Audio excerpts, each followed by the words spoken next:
Sukkur bureau chief ملت news سید ضیاء الرحمان۔ نسا working women allowance ضلع سکھر نے خواتین ملازمین کے حالات کار میں بہتری کے لیے اپنے مطالبات پیش کرتے ہوئے تمام متعلقہ اداروں اور محکموں بشمول labour department, chamber of commerce, قانون سازوں اور انسانی حقوق کمیشن پر زور دیا ہے کہ وہ اپنی ذمہ داریاں ادا کرتے ہوئے خواتین ملازمین کے قانونی حقوق کی پاسداری کو یقینی بنائیں۔ ان خیالات کا اظہار نسا ورکنگ وومن ضلع سکھر کی عذرا جمال، نسرین نوناری، شازیہ عباسی، شہناز بانو اور دیگر نے سکھر پریس کلب میں پریس کانفرنس کرتے ہوئے کیا۔ خواتین ورکرز الاؤنس ضلع سکھر کی ممبر عذرا جمال کا کہنا ہے کہ خواتین ملازمین کے لیے سازگار ماحول فراہم کرنا حکومت کی ذمہ داری ہے۔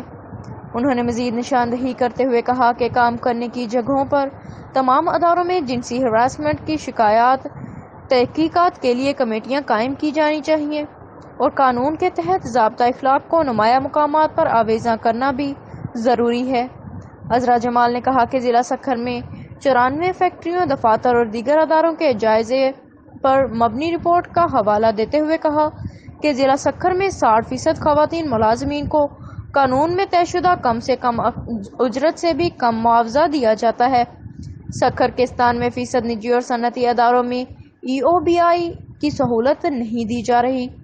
74% سرکاری، نجی اور صنعتی اداروں سے جنسی ہراسانی کی شکایات کی تفتیش و کمیٹی تشکیل نہیں دی گئی۔ 61% سرکاری، پرائیویٹ اور صنعتی اداروں میں خواتین کے لیے کوئی بیت الخلاء موجود نہیں۔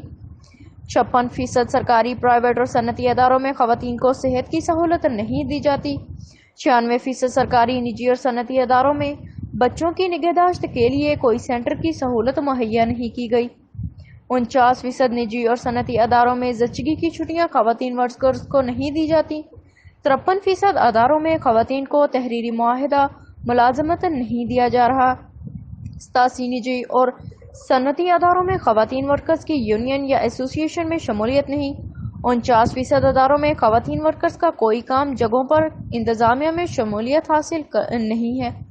نسا ورکنگ وومن الاؤنس پر زور مطالبہ کرتی ہے کہ لیبر ڈپارٹمنٹ ضلع سکھر کے اندر کام کرنے والی تمام اداروں کا باقاعدگی سے انسپیکشن کریں اور کسی بھی خلاف ورزی کی صورت میں قانونی کارروائی بشمول نوٹسز اور جرمانے عائد کرے۔ خواتین ورکرز الاؤنس کے ارکان کا کہنا ہے کہ خواتین ملازمین کے حالات کار کو سازگار بنانے کے لیے EWAM پروجیکٹ کی مانیٹرنگ رپورٹ میں نشاندہی کردہ مسائل کا ازالہ کیا جائے اور خواتین ورکرز کو سہولیات فراہم کی جائیں۔